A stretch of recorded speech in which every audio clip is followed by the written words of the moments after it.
আসসালামু আলাইকুম রহমতুল্লাহি বারকাত। প্রিয় শিক্ষার্থীরা, আশা করি তোমরা ভালো আছো।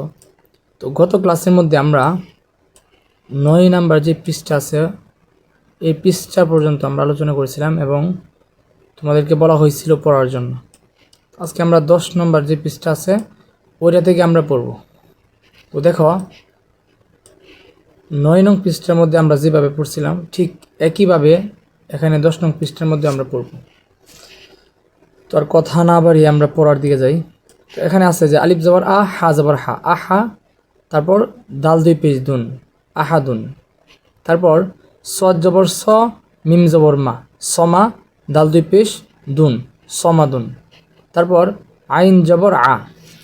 এখানে বানানের ক্ষেত্রে একটা জিনিস আমাদেরকে মনে রাখতে হবে, আমরা যতটা হরফ বানান করব, করার পর উচ্চারণ করার পর যখন আমরা আরেকটা হরফের মধ্যে যাব, তখন পিছনের যেই বানান করা হরফগুলো আছে ওইগুলো আমাদের সাথে, অর্থাৎ একটা উচ্চারণ করার পর আরেকটা যখন আমরা বানান করব তখন সাথে এই পিছনেরটাও আমাদেরকে উচ্চারণ করতে হবে। এটা আমাদের খেয়াল রাখতে হবে, তাহলে বানানের ক্ষেত্রে বা রিডিং পড়ার ক্ষেত্রে আমরা অনেক দূর সামনে আগাতে পারবো। দেখো এখানে আইন জবর আ, এই আটা আমাদেরকে মনে রাখতে হবে মিম জের মি, আমি। লাম জবর লা, আমিলা। ঠিক আবার এরপরটার মধ্যে মানে সেম, এখন থেকে যত বানান আছে এইভাবে করতে হবে। তাহলে এখন শুধু আমি বলে বলে শুধু শুধু চলে যাব, বাকিরা আপনারা ভালোভাবে দেখে নেবেন। তারপর ফা জবর ফা, ত জবর ত, ফাত। র জবর র, ফাতর। তারপর জাল জবর জা, হা জবর হা। প্রথমে জা, পরে হা, দুইটা একসাথে কি হয়েছে জাহা। বা দুই জের বিন, জাহাবিন। কাপেশ কু, তাপেশ তু, কুতু। তারপর বা দুই পেশ বুন, কুতুবুন। তারপর সিন পেশ সু, র পেশ রু, সুরু। র দুই পেশ হুন, সুরুরুন। তারপর ওয়াও জবর ওয়া, জিম জবর যা, ওয়াজা। দাল জবর দা, ওয়াজাদা। একটা জিনিস লক্ষ্য রাখবা যে আমি যখন বানান করতেছি তখন কিন্তু একটা হরফ বানান করার পর যখন আরেকটা বানান করি তখন পিছনের যে হরফ আছে ওইটার সাথে একসাথে উচ্চারণ করি। তারপর তিনটা একসাথে বানান করার পর আবার তিনটা একসাথে উচ্চারণ করি। অর্থাৎ বানানের যেভাবে করলে তাড়াতাড়ি রিডিং শেখা যাবে, এটা হচ্ছে একটা পদ্ধতি, যে যখন আমরা কোনো কিছু বানান করব তখন পিছনেরটা কি সাথে নিয়ে যাব। তারপর মিমপেশ মু, নুন জেন্নি, মুনি। আইন জবর আ, মুনি আ। তারপর সৎপেশ সু, হা পেশ হু, সুহু। ফা আলিফ দুই জবর ফান, সুহু ফান। তারপর শিনপেশ সু, হা পেশ হু, সুহু। বা আলিফ দুই জবর বান, সুহু বান। কাপ্পেশ কু, ফা পেশ ফু, কুফু। ওয়াও আলিফ দুই জবর ওয়ান, কুফু ওয়ান। লাম্পেশ লু। তারপর বা জবর বা, লুবা। দাল সাথে আলিফ আছে, দাল আলিফ দুই জবর দান, লুবা দান। তারপর তপেশ তু, ওয়াও দুই জবর ওয়ান, তুয়ান। এখানে ইয়াডা আছে, এটা আরবি ব্যাকরণ গ্রামারের ক্ষেত্রে এই ইয়া ব্যবহৃত হয়। তো এই আর উপরে আপাতত কোনো কিছু নাই, এটা শুধু লেখার সময় আসবে, পড়ার সময় আসবে না। তাহলে এটা আমরা কীভাবে পড়বো? তপেশ তু, ওয়াও দুই জবর ওয়ান, তুয়ান। দতপেশ দু, হা দুই জবর হান, দুহান। এই ক্ষেত্রে এখানে যে ইয়াটা আছে, এই ইয়া আর এর পরের ইয়া, এই দুটোটার ক্ষেত্রেই এটা শুধু লেখার ক্ষেত্রে আসবে, কিন্তু বানান করার সময় বা উচ্চারণ করার সময় এই ইয়া আসবে না। এটা আরবি গ্রামারের একটা বিষয়। তারপর শিন পেশ সু, আইন জবর আ, সু আ। বা দুই জের বিন, সু আ বিন, একসাথে সু আ বিন। জাল পেশ জু, কাবজের কি, জুকি। র জবর র, জুকি র। নুন পেশ নু, ফাজের ফি, নুফি। খ জবর খ, নুফি খ। কব জবর ক, সিন জবর সা, কসা। মিম দুই পেশ মুন, কসামুন। হা জবর হা, ত জবর ত, হাত। বা দুই পেশ বুন, হাত বুন। কাব জবর কা, জাল জেজি, কাজি। বা আলিফ দুই জবর বান, কাজি বান। আলিফ জবর আ, মিম জবর মা, আমা। র জবর র, আমার। জিম জবর যা, মিম জবর মা, জামা। আইন জবর আ, জামা আ। খ পেশ খু, লামজিল্লি, খুলি। কব জবর ক, খুলি ক। কোপেশ কু, রজিরি, কুরি। হামা জবর আ, কুরি আ। এখানে ইয়া জবর ইয়া বলা যাবে না, কারণ এখানে আরবি হরফের ক্ষেত্রে সবসময় একটা কথা মনে রাখতে হবে, যেই হরফের উপর যদি মানে কোনো একটা হরফের উপর আরেকটা হরফ থাকলে যে হরফটা উপরে থাকবে ওইটাকে আমাদেরকে প্রাধান্য দিতে হবে। এই জন্য কপ্পেশ কু, রজের কুরি। হামা জবর আ, কুরি আ। হা জবর হা, সিন জবর সা, হাসা। নুন দুই জে নিন, হাসানিন। আলিফ জবর আ হা জবর হা আহা দাল দুই জের দিন আহাদিন র পেশ রু সিন পেশ সু র পেশ রু সিন পেশ সু রুসু লাম দুই পেশ লুন রুসুলুন।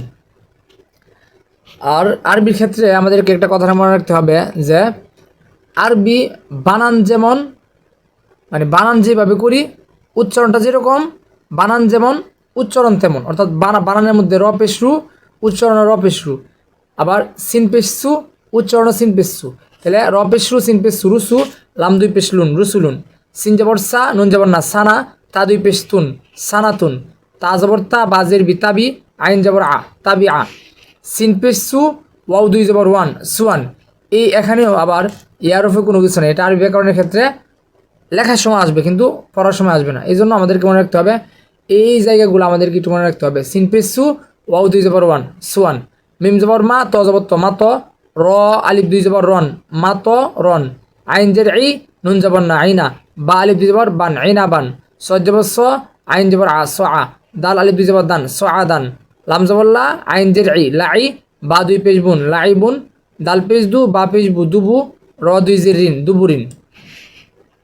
এখন এই জায়গার ক্ষেত্রে আবার এখানে 4 অক্ষরের কয়েকটা দিছে, তো আমরা এখন আগে 3 অক্ষর পড়ছিলাম, এখন আমরা 4 অক্ষরের মধ্যে আমরা যাইতেছি।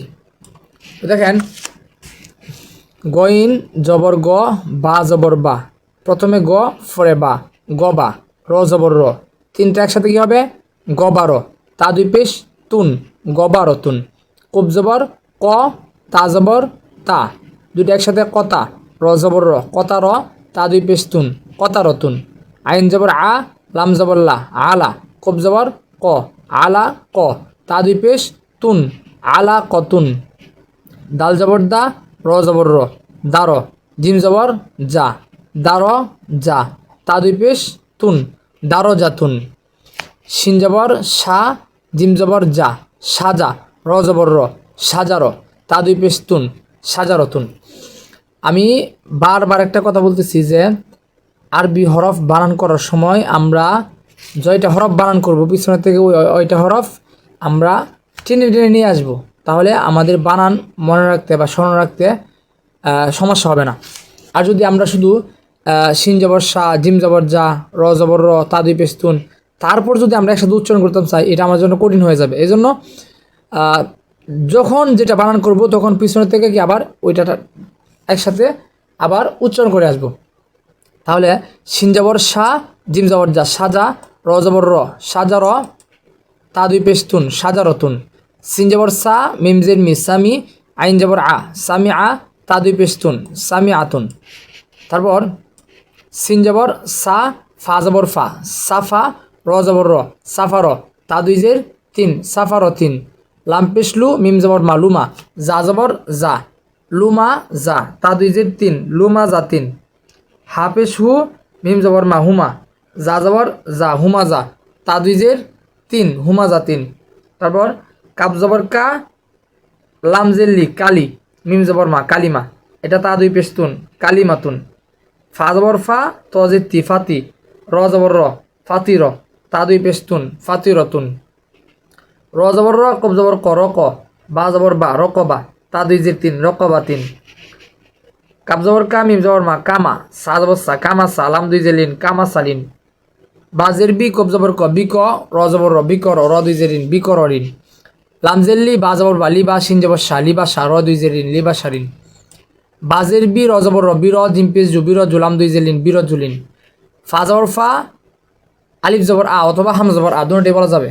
তো আমরা কি বলবো ফা জবর ফা আলিফ জবর আ ফা জিম জবর যা ফা যা লাম দুই পেশ লুন ফা জালুন, ফা জবর ফা নুন পেশ নু ফানু যা পেশ জু ফানু জু লাম দুই পেশ লুন ফানু জুলুন, বাজের বি সা জবর সা বিসা, তারপর মিম জবর মা বিসা মা নুন দুই জেনিন বিসা মানিন, ফা জবর ফা সয় জবর স ফা স র জবর র ফা স র ফা জবর ফা ফা স র ফা, ফা জবর ফা বা জবর বা ফা বা দাল জবর দা ফা বা দা তারপর হাম জবর আ ফা বা দা আ ফা বা দা আ, বা জবর বা র জবর র বারো র জবর র বারো র তা দুই যে তিন বারো র তিন, সজ জবর স দাল জবর দা সদা কব জবর ক সদা ক তা দুই যে তিন সদা ক তিন, ফা জবর ফা র জবর র ফা র হা জবর হা ফা র হা তা দুই পেশ তুন ফা র হাতুন।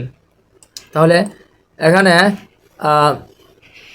জবর জের এবং পেশ এইগুলো দিয়ে, অর্থাৎ শুধু জবর জের পেশ দিয়ে 4 অক্ষরের যেই বানানগুলো আছে এগুলো আমরা শেষ করলাম আজকে। তো আগামীতে অর্থাৎ আগামী ক্লাসের মধ্যে আমরা জজমে দিয়ে কীভাবে উচ্চারণ করতে হয় ওইটা আমরা জানবো ইনশাল্লাহ। তো আপনাদের কাছে একটা অনুরোধ থাকবে যে এখন পর্যন্ত অর্থাৎ আমাদের যে বর্তমান ক্লাসটা চলতেছে ওই ক্লাস পর্যন্ত যে পিছনের পড়াগুলো আছে ওইগুলো আবার 2-3 বার করে রিভাইজ দেন এবং ভিডিওটা বারবার দেখেন। একটা উপায় হয় কি, ভালো হয় কি, যে যখন নিচের বেসিক মজবুত থাকে বানানোর ক্ষেত্রে বা যে কোনো সাবজেক্টের ক্ষেত্রে, তখন উপরেরগুলো এমনি সহজ হয়ে যায়।